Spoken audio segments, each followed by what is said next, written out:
Welcome to the Research Reimagined podcast, brought to you by Nottingham Trent University. I'm your host, Helen Darby-Dowman, and I'll be inviting some of NTU's brightest minds to explore how their research is helping us to deepen our understanding of the world. From online addictions to transgender rights and sleep disorders. Listen as we discuss some of society's most pressing challenges and uncover some of the ways our research is making a difference. General elections take place every 5 years in the UK.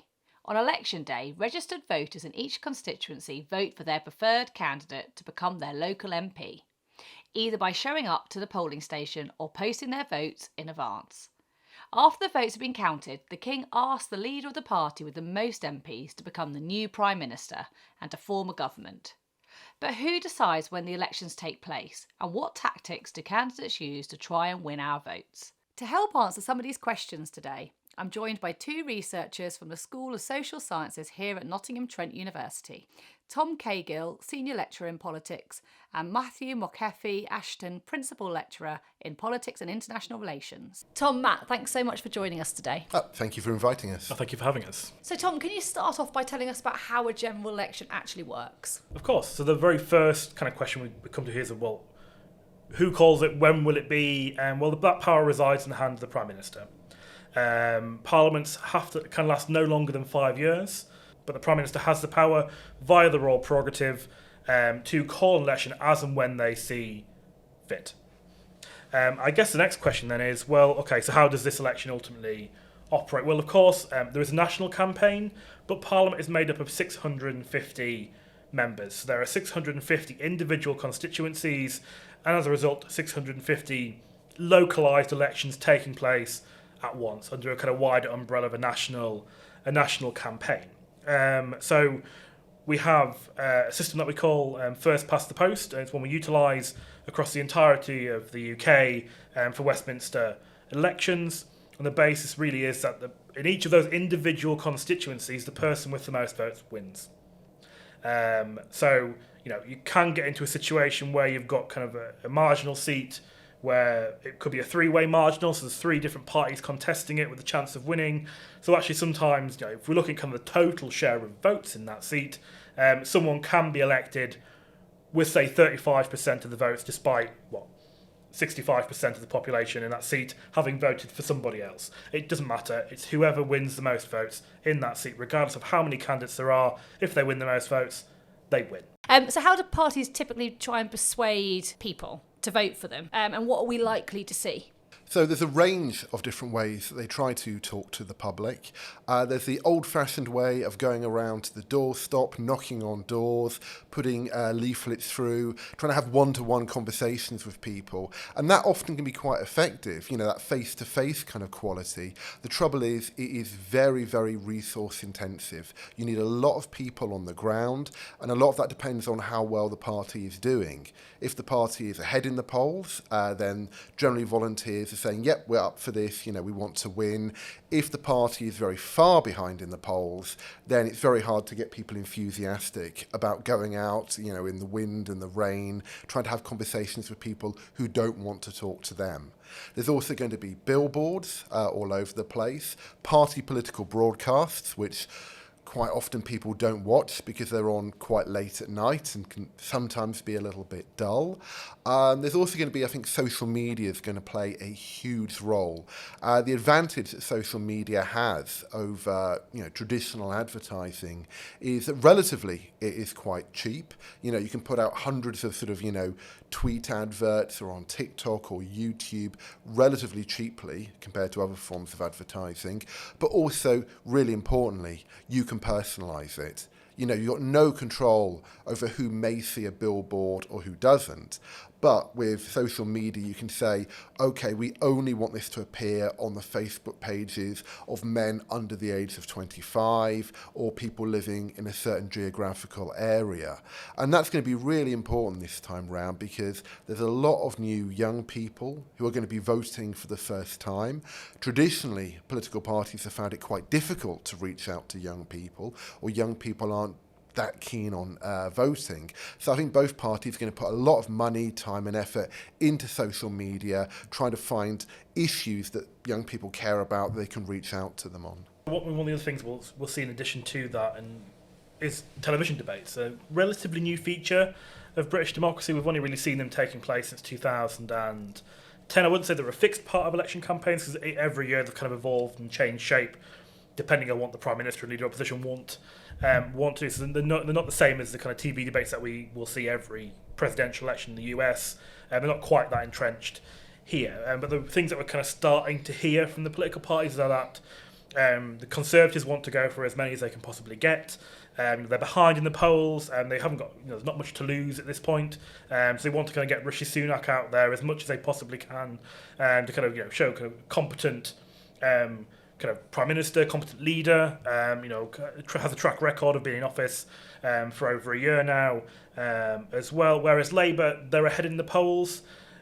Obviously, they've got more to lose. I'm not saying either one of them will do well or badly, but if Keir Starmer were to take part in 5 debates and mess up on the third, well, that hits Labour's poll ratings. They've got much more to lose in that particular regard. And from what I've kind of read and heard in the media, Labour are looking for around, happy to take part in 2, but aren't really interested in doing any more than that as well. So alongside the kind of leadership debates, again, it almost becomes quite presidentialised in that when almost 2 different campaigns are being run.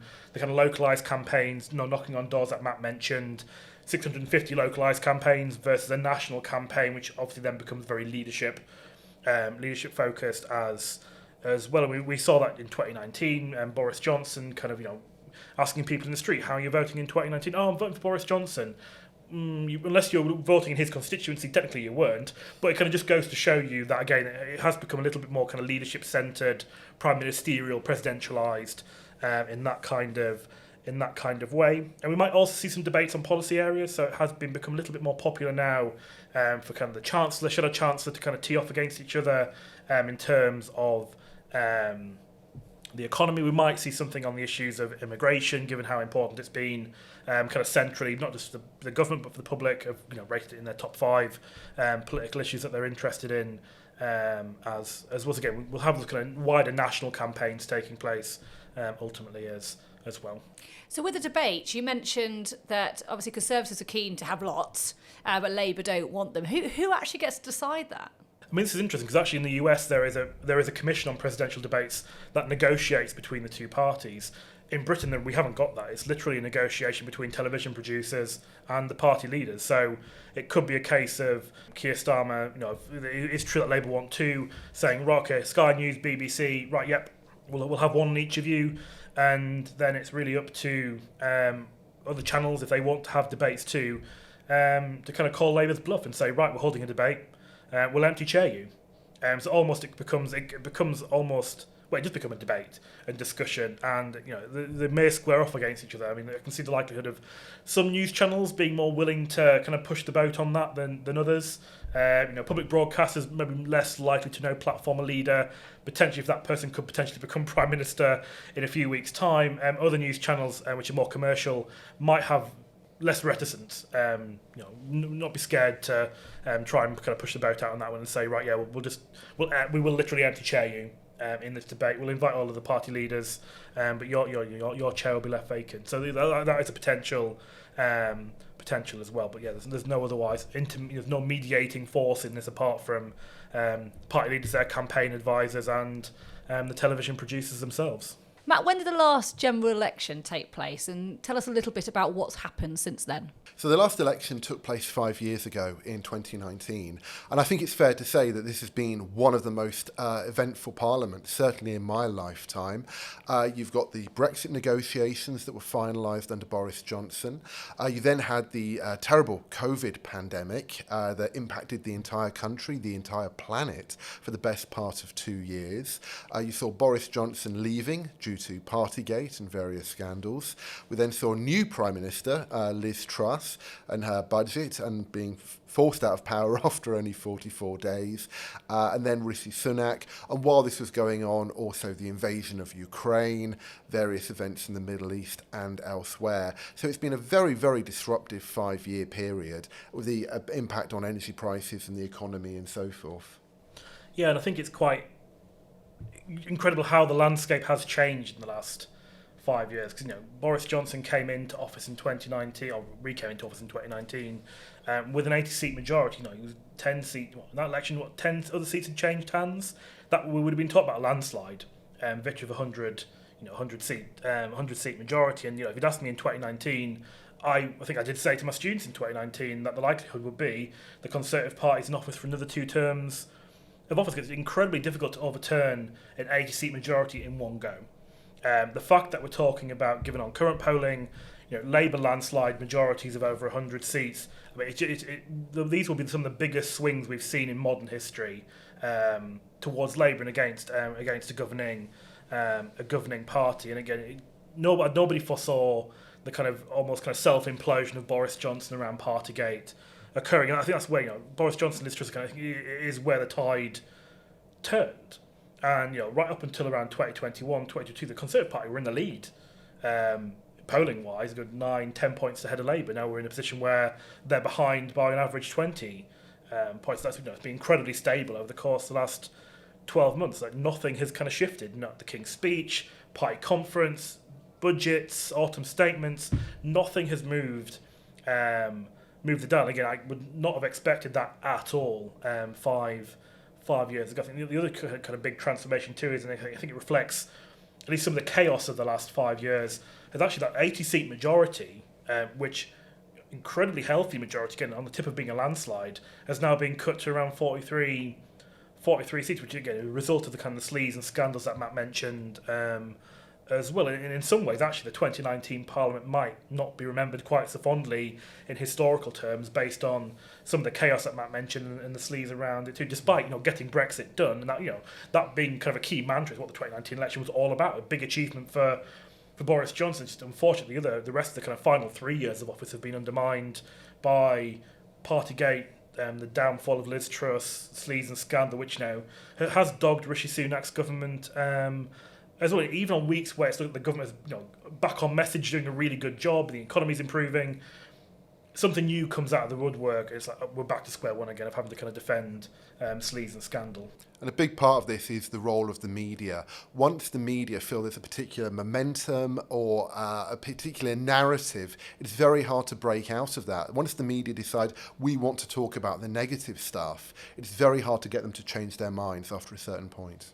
So do you think there is actually positives that to come out of the last 3 years that, obviously has been so negative, and now obviously we've got this major, the polls are showing that Labour are up massively. Like, is there a positive side to it that we should be hearing about? Well, I was going to say about COVID. The fact the vaccine was rolled out so incredibly quickly, developed and rolled out very, very quickly. And also, I think Sunak doesn't necessarily get enough credit for the financial support put into the system in terms of, keeping businesses going, keeping individuals going. And there's always going to be people who say he could have done more. But I think, that's something where he should get a lot of credit for. Yeah, and the economy and the government is saying it is starting to turn a corner. The growth forecasts in the next few years are looking a bit more healthy, back towards the annual target of 2% that we'd seen in the previous decade or so before. Inflation is coming down. I think the problem the government has, and although they control the timing of the election, is that positive news have been getting, can take time to filter through to the average person in the street. So yes, inflation's coming down, but that doesn't mean prices are going to go down. That price pressure maintains. The price increase is just going to go up slowly, more or less fast than they had been over the previous 12 months. I think there is a risk here for the government in terms of the messaging around that positivity. I think this is, I almost feel sorry for them in a way, because the economy is improving and it's something that you would normally be championing and shouting from the rooftops about. But I think because we've been in such a difficult cost of living crisis, the messaging has to be so careful, because we've got two, again, not to criticise them personally, we've got two, it's a fact that they're both incredibly wealthy men. And if they're both turning around saying, everything's on the up, it's all getting better, but that's not being reflected with the public, that can paint them as out of touch and actually do more damage to their brand than perhaps, the benefits of an improving economy ultimately bring us as well. I mean, one of the things here is the fact the government, I would argue, has been doing some very good work with Ukraine. Boris Johnson, his successors, have actually been very, very popular and have gotten a lot of credit abroad for the work they're doing supporting Ukraine. The trouble is, at the moment, the British public are more concerned with home issues, bread and butter issues around sort of cost of living. So that's kind of ignored or swept under the carpet a bit. Yeah, and I think to some degree those achievements have been undermined by the kind of sleaze and scandal, and you can't help but kind of feel sorry politically for them. There are things that they can cheer about, but actually, again, I think to some degree the public have, because of those sleaze and scandals, have stopped listening. And when we talk about the polling not shifting for 12 months, I think that's evidence that even a cut in national insurance, which has happened twice now, hasn't moved. 4% cut in national insurance, X number of hundreds of pounds a year better off the average person. It hasn't moved the dial at all. So even if they are interested in home issues, I think actually they're just not listening to the government at all. And I wonder actually whether the damage was done under Liz Truss, and that we just haven't been able to move on from that really. And that's maybe the point at which the public did switch off and stop listening to them. So in 2010 we had a hung parliament. From listening to obviously this conversation, I'm assuming you're not thinking that's a likely outcome. No. I would be incredibly surprised. I mean, it'd blow the eyebrows off me if that were to occur. I mean, when students ask me this question all the time in my British politics, when's the election going to be? What's the result going to be? And I've always been quite tentative. We're still a way off. It could be called at any time. But I don't see it not being a Labour majority. It's just a question of how big that majority is right now. But bar some kind of massive implosion within the Labour Party, which I guess perhaps the Conservative Party is hoping for, given that, again, as I said, in terms of chess moves, there aren't many good moves left. It's only really for the other side to collapse and fail. But again, I just don't see. Again, if your hopes are relying upon your opponent slipping up and messing up in such a catastrophic way, again, it doesn't really present a really positive picture, does it? I think Labour are being quite clever strategically at the moment, where I think it was Napoleon who said, "Don't interrupt your enemies when they're making a mistake." Labour, a lot of the time here, are just sort of sitting back, and while the Conservatives are engulfed in this kind of scandal chaos, just letting them get on with it, rather than trying to sort of interrupt this narrative or try and talk about the stuff they want to talk about. Could you take me through, I guess, what will actually happen in the run-up and those 48 hours surrounding the election? Can you just explain the steps? Yeah, so the first step really will be Rishi Sunak kind of standing on the steps of Downing Street, which has kind of become tradition, basically saying, right, I'm off to the palace, I'm going to ask the king to dissolve Parliament, and we're going to hold an election on this set day. Immediately after that, he will leave Downing Street, head to the palace, meet with the king, and will formally declare Parliament will be dissolved on a certain date, at which point then Parliament has normally maybe a week and a half max, if that, to get any last remaining business through, any legislation going through that the government wants on the statute books before Parliament ultimately dissolves. And then at that point, Parliament essentially ceases to exist. It has been fully dissolved. There are no members of Parliament anymore. They're all sent off to go and campaign. Peers are sent off, obviously, to go and campaign. So we do get into the kind of full campaign at that point. Party leaders travelling around the country, particularly visiting those marginal seats that are going to be key to building a majority in the next Parliament in particular. Scattered amongst those 25 working days will be a series of interviews, a series of debates that are taking place, as well, the ones I mentioned before in terms of kind of leadership debates. There may also be other kind of wider policy based debates with kind of shadow cabinet members. Well, we have seen that in the past, particularly around the economy. I think in 2010, Channel 4 held a kind of economics-based debate with George Osborne, who was then the Shadow Chancellor, and the late Alistair Darling, who was Chancellor of the Exchequer at the time as well. So yeah, the attention really then focuses away from Westminster and actually to the country at large. The conversations that are happening on the doorsteps, the kind of national campaigns, in terms of TV adverts, billboards, the party leaders, and that kind of wider kind of presidential, I guess, in inverted commas, style of campaign that we're going to see as well. As we get closer to polling day itself, there will be kind of a ramping up of activity, particularly with activists on the ground, door knocking, leafleting. Again, this will tend to happen more frequently in marginal constituencies. Again, the way our electoral system works, it does mean that there is a handful, maybe a third of seats in Westminster that do make or break elections. That's where most of the kind of intense activity will will take place. So be door knocking, parties will be trying to identify where their voters are, and who they need to knock on election day itself and get out to vote. I think the final part of that is that kind of get out to vote operation. So the whole kind of 5-ish weeks beforehand, it's a case of identifying where your voters are, trying to convince people into the kind of Conservative camp or the Labour camp, so you can mark it on your spreadsheet and say, yep, they're saying they're gonna vote for us now. And the campaigning day itself, or the couple of days beforehand, it's about knocking on many doors as the parties possibly can, and saying, A, are you aware the election is today, tomorrow? Are you going to vote? Is there anything we can do to help get you out to vote? So sometimes parties do put on kind of taxi bus services to get people to the polling station if they do have problems getting there as well. The one thing we will notice on election day itself, there'll be virtually no coverage on the news of any kind of campaigning activity. The only news until 10 o'clock will be there is an election happening.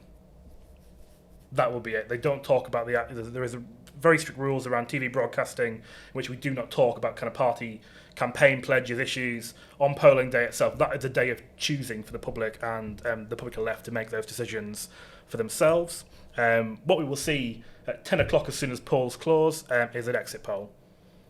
Normally, again, waiting on Sky News, BBC News tends to be the main one, and we'll find out really just how the parties have fared, and those exit polls have mostly been fairly accurate in terms of the final result.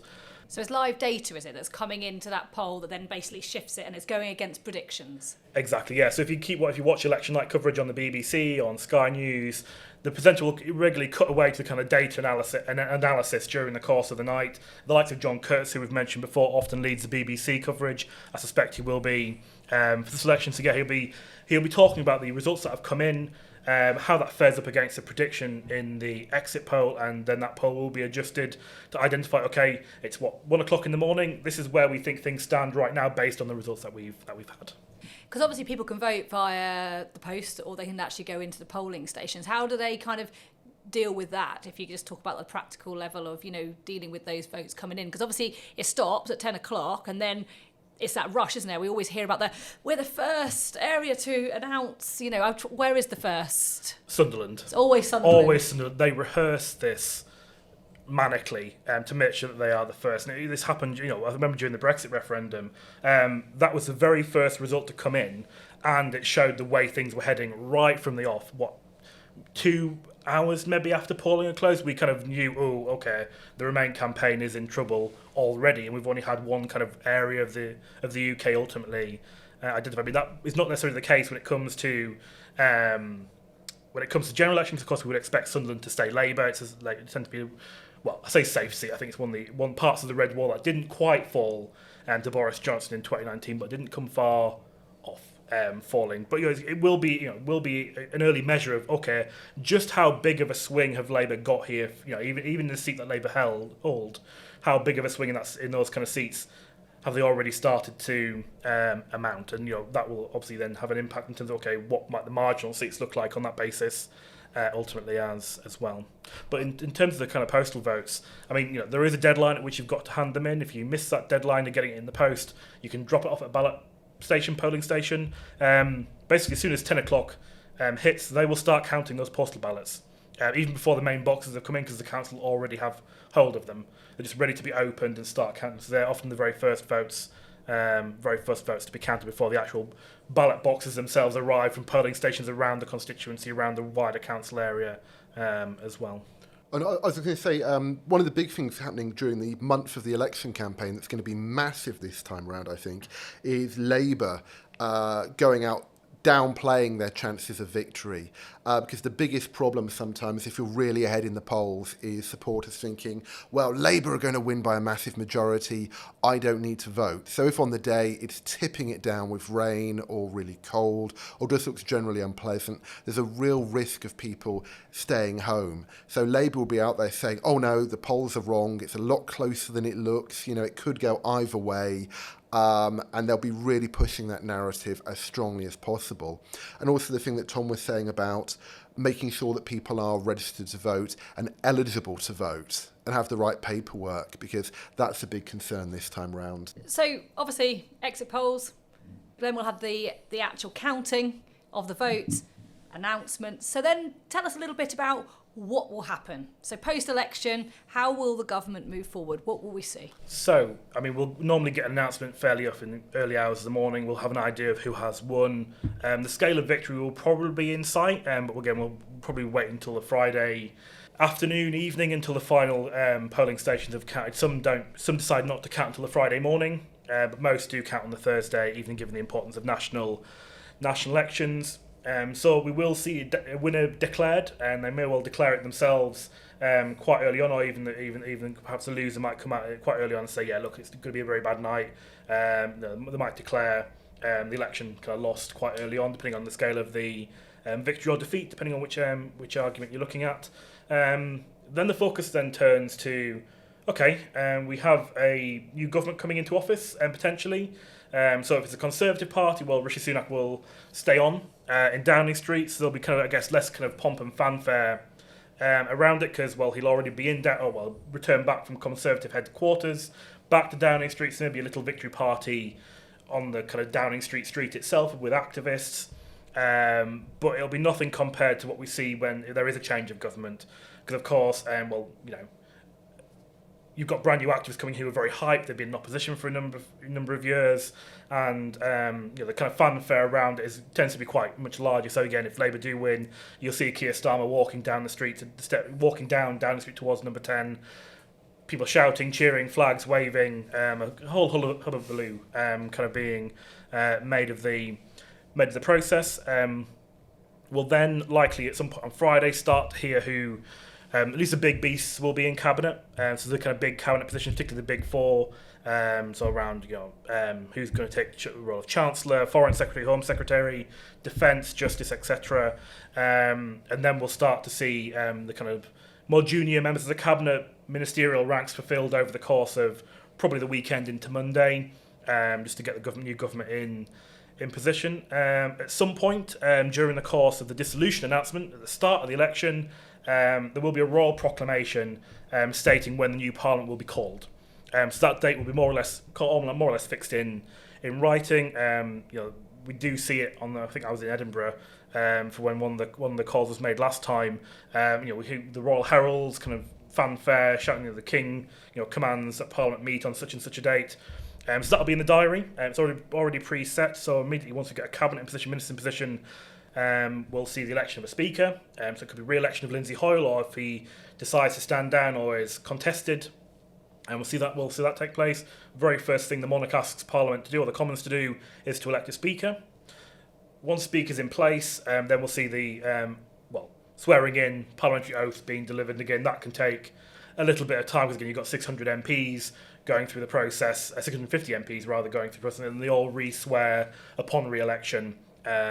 As well, so that can take some time. And again, within that, Parliament will also start kind of ramping up its processes too. So we'll start seeing questions starting to rise. Okay, how do we get the select committee set up? Are there being any changes to the machinery of government that Parliament needs to reflect as well? So we'll have at least probably a week and a half, maybe 2 weeks of getting everything set up ready for the new government to hit the ground running, at least from a legislative respect, for those first 100 days of that wider honeymoon period.